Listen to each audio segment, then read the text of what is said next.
Well, spooky season is officially dead, and here comes the jolly season, one of my favorite times of the years. But spooky season is not dead in our hearts. Spooky season's not dead for this video, because today I bring you my Halloween Horror Nights 2023 house rankings. I realize I've not filmed these yet, and I did want to film these because I haven't posted them on social media or anything like that. So with that being said, let's jump into my house ranking. But before that, if you're new here, please subscribe with those bell notifications on and leave this video a like at the end if you do enjoy it. And keep up with all of our social media pages, Instagram and X at Explore and Attraction, so you never miss all the updates that we post on there. But yeah, keep in mind, these are just my rankings, and at the end I'll give like a little mini review as far as HHN goes, my thoughts on it, what was a benefit, what was a con. And like I said, keep in mind, these are my opinions, so if you have different opinions and you wish to share your positive feedback down below and your rankings down below, let us know down below in the comment section at the end. My list may surprise a lot of you all, with number 8 going to Stranger Things Season 4. Now, towards the beginning of the run, I thought Stranger Things was a lot of fun, and it was cool how they brought Season 4 to life. It was actually pretty impressive compared to when they did Stranger Things 2 at Universal Studios Hollywood, and seeing the disappointment that maze was, it was awesome to see them do Stranger Things 4.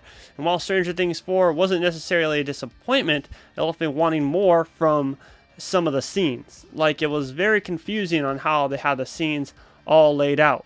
Why was Dustin and Eddie getting attacked right outside of Vecna's house? That made no sense. Why didn't they have their own little scene? And then obviously we went in and we saw Max and Lucas. And then at the end we had the winter ball. And then it just kind of ended. So it was odd. Stranger Things 4 was odd. It wasn't bad at all. I thought it was a good pull out from Stranger Things 4, like what they're able to do compared to Stranger Things 2. However, as far as all the other houses go, this was probably my least favorite. That brings us to number 7, Universal Monsters Unmasked. One house that I was like, when I walked through it on opening night, I was like, oh, whatever. It obviously suffered a lot from black walls.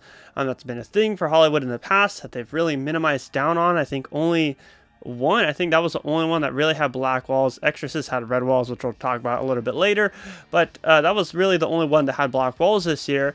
And Monsters Unmasked, at first I was like, it is what it is, but then as I started to walk through it more and more throughout the season, I really enjoyed it. I enjoyed how all the actors gave their 100% in there. Obviously the Phantom of the Opera scene, best scene there for sure. And just everything about the house was a lot of fun. It wasn't a bad house. It wasn't a great house. It was fun. That's all I can say really about Universal Monsters Unmasked. The facade was kind of whatever, but at night it was brought to life. I do think, however, that after this year, they should close the door on the Monsters series. I said that before when it first got announced. I feel like that this should be the last one. However, I think that John Murdy wants to continue with the series. But yeah, I think that we've seen it too much, and I don't think that they should continue that trend of those houses. And if they do, they need to do like a Scare Zone theme to the Universal Monsters, or a show theme to the Universal Monsters, still keeping them a part of the event, but not doing a haunted house every single year, or make it similar to the horror slashers like Michael Myers, Freddy, Jason, Chucky, that come back here and there throughout the run of the event. Number 6 is going to go to Evil Dead Rise, and the only reason why I have this lower on my rankings list is for the sole reason that it felt exactly like Horror Hotel. And that's not because of all of the different scenes being the exact same, it was the exact same layout, so it just reminded me a lot of Horror Hotel. The characters in there, Beth and everybody, they killed it every single night. The characters had so much energy, and there were so many more characters in there than there were in Horror Hotel, so I really enjoyed that. The triple scare at the end with the elevator scene, there was a triple scare, and of course another actor in the elevator. That was really cool. The puppets that they pulled off were really cool. It was awesome to see this as one of our behind the scenes haunted houses when we did the BTS tour with John Murdy, so seeing all the nooks and crannies and all the props they did, the prop department went crazy with this house. However, like I said, since it was the same layout as Horror Hotel, for me, that's why it ranks lower in my list. Number 5 was quite the shock to me, and that is The Exorcist Believer, a haunted house that managed to be better than the movie. I was so shocked with how The Exorcist Believer was pulled off, And yes, the black walls slash red walls were a thing. However, they made up for it with fog blowing through and audio playing, and of course all of these characters and the demons jumping out. Were they my favorite thing ever? No, I think it's still just an excuse to have transition scenes in there. However, at least they weren't black walls where you couldn't see anything going on and they just have strobes flashing at your eyes the entire time. There is something to look at least, especially with some of the walls. They had that kind of black light paint effect going on in there. But the Exorcist Believer, yes, it surprised me. I said the first weekend, if they can get characters in there and all the characters can get on their game, then this house will be amazing. And it was. Every time I walked through, all the characters were really developing into their role and scaring the living crap out of me. It was terrifying. And once the movie released, obviously it got more popular because everybody watched the movie and wanted to see the haunted house. But overall, I enjoyed The Exorcist Believer. The only thing I'd really change with it is those red walls and actually adding more scenes to it. But at the end of the day, they really couldn't do anymore. The one effect in there where you see the two girls walking back and forth in the hospital, per se, was amazing. It smelt like crap in there, but everything about the house was great. And then the forest scene where they're looking for Catherine was awesome. I enjoyed the little Hades scene in the very beginning. I thought that was pretty cool. That literally looked like pulled right out of the movie. You can see her walking through the marketplace in the beginning. You can actually get a very, very small glimpse at the little figure that's in that glass case in the movie.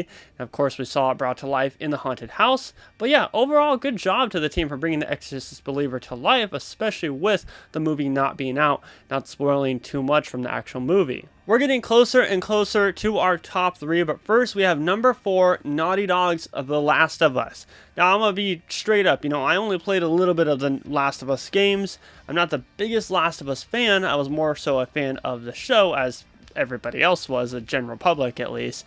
But I will say, going in not knowing what to expect other than somewhat of the storyline, I was thoroughly impressed. What they're able to pull off with The Last of Us and it be like a love letter to the fans of the game was so impressive. The outside facade work was awesome with the two characters interacting with each other and setting you up and all the anticipation for the haunted house. The truck or Jeep scene in there where they made the car like drive at you was awesome. The infected ripping apart someone in there was amazing. The finale scene was a good finale scene to end off and cap off the love letter to The Last of Us. And of course, The Last of Us was definitely the most popular haunted house at this year's event, at least crowd-wise. I mean, you got there during early entry, and the line was already like 45 minutes long, and that was before the house even opened, so you'd have to wait 45 minutes plus another 30 minutes for the house to actually open.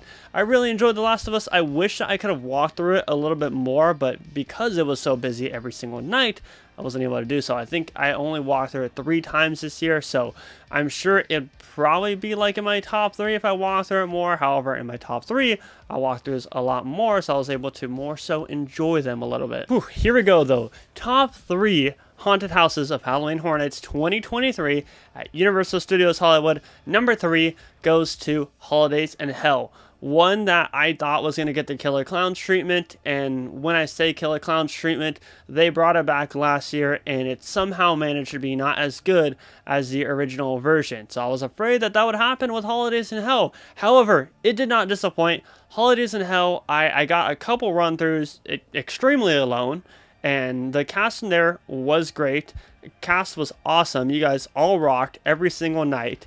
And I'm happy that I was able to capture a lot of photos and a lot of B-roll of that haunted house.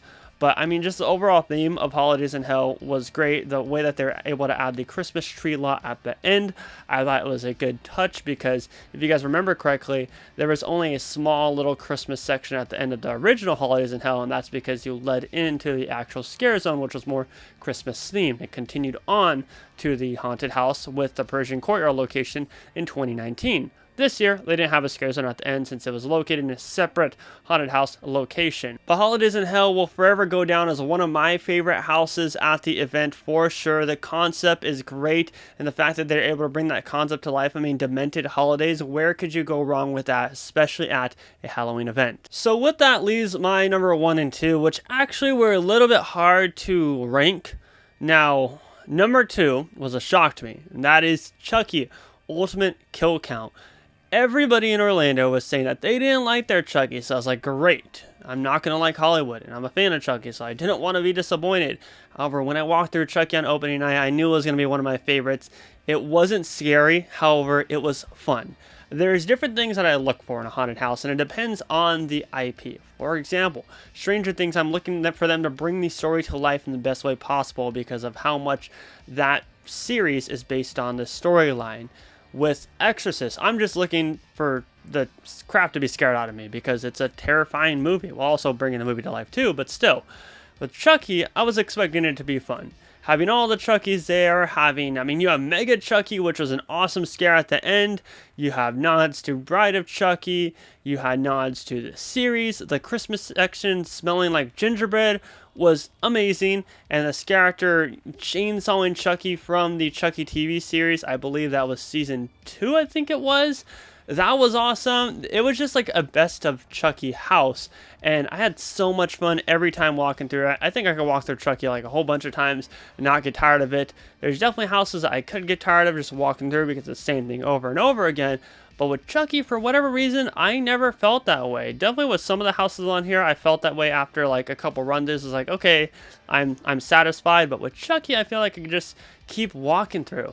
It was so much fun. Like, am I the only one who found that fun, even though it was just a terrifying doll going around and stabbing a bunch of puppets and some characters? And I thought it was pretty clever what they did with the facade, too. You really can't do much with the facade, and the fact that they thought of putting a bunch of Chucky dolls and some of them talk to you and curse at guests in line, I thought that was a perfect call on Universal's part for them to do that. Alright, but enough dilly-dallying. My number 1 of the event this year, of course, Monstros, the Monsters of Latin America. It was number 1 of my most anticipated, I believe.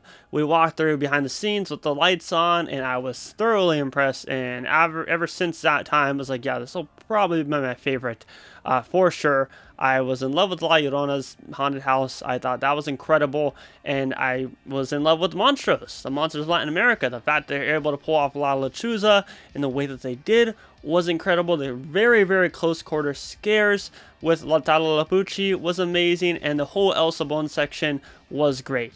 The Pulqueria of him ripping the spine out of that little puppet there, I thought they pulled that off perfectly, going into El Sabon's sack of skulls, and then seeing the puppet at the end, and Muerte at the end, and then of course the scare zone at the end. Monstros, the Monsters of Latin America was perfect. Everything about that house was perfect. I wouldn't change a single thing about that, and I hope that they keep bringing this theme of Latin America horror icons, or I guess you could say urban legends, to life at Horror Nights in the future. And John Murray did say on the BTS tour that they do plan to do that as long as all of them are successful. So there you have it, my overall house rankings for HHN 2023 Hollywood. But real quickly, I just want to give like a little mini review on it. Overall, the event was fun, as it is every year. Unfortunately, the event has gotten so popular that it's so hard to do certain things and get everything done if you're just visiting for one night. We found a lot of success with early entry, which you had to pay for this year. I honestly didn't mind paying the $10, $15 the times that we did go, because we were able to knock out every single lower lot house before the event opened if we were able to strategize it well. Of course, with the exception of Last of Us, but at least Stranger Things, Exorcist, and Holidays in Hell, if you did it right, you can knock those out within 30 minutes of each other, especially at the beginning of the event. So I honestly had no problem paying early entry. I went up to the upper lot houses. Those open up at 6:30, and then just immediately went over to Chucky and Monsters, which you can line up for before anyone else does. So I thought early entry was good. Yes, wow, frequent fear pass holders would like for free early entry, and a bunch of other people would like for early entry. I honestly think that they should keep with the paid early entry. I think you paying for it limits the amount of people that are actually allowed into early entry, and it makes for you to get a better experience, and you're also able to get a lot more done while paying for it compared to when it used to be free for everybody. It was essentially like the event started off at 5:30 regardless. It didn't start off at 7, it started at 5:30, so everybody was going into early entry, and on the majority of nights, I don't want to say every night, the majority of nights, a lot of those lines were already filled up, unless you're one of the first. The shows were cool. I mean, I really enjoyed the Behind the Scream show. I thought that was unique. The Waterworld Purge show I watched once, and yeah, I can see them improving on that years to come. These gave us so much fun to just stand in the scare zones and see all the scare actors do their thing. The 3 giant crows, the murder of crows, if you want to say, were amazing. Seeing them dance every single night. Huge shout out to all the scare actors who interacted with us this year and are following us on social media. You guys are the rock stars of the event, and just the whole team in general that puts on Horror Nights are all the rock stars that bring this amazing event to life for all of us to enjoy. Overall, aside from the crowds, which is a thing that happens every single year, and it will happen next year as the event gets more and more popular, I had a great time. And just keep in mind, everybody, when you're talking about the crowds and you're talking about all these different things that are negative about the event, just keep in mind that it's gonna happen. It's bound to happen with how big it's gotten, and that's where all the IPs come in and they bring them money, and they're able to do way more cool stuff like that giant La Lechuza figure in Monstros. They're able to afford that because these giant crowds that are coming in and taking up all the queues and everything are essentially paying for that, giving them a higher budget. So just keep that in the back of your head when thinking about Horror Nights. Regardless though, I had a great time. But yes, that is my overall review and my rankings. I'm going to go film some more videos and get ready for the Jolly season. So if you're new here, please subscribe if you don't want to miss videos like that, and leave this video a like if you did enjoy it. My name is Scott. You've been watching Exploring Attractions. Positivity is key, and most importantly, remember to keep exploring. Peace out, everybody.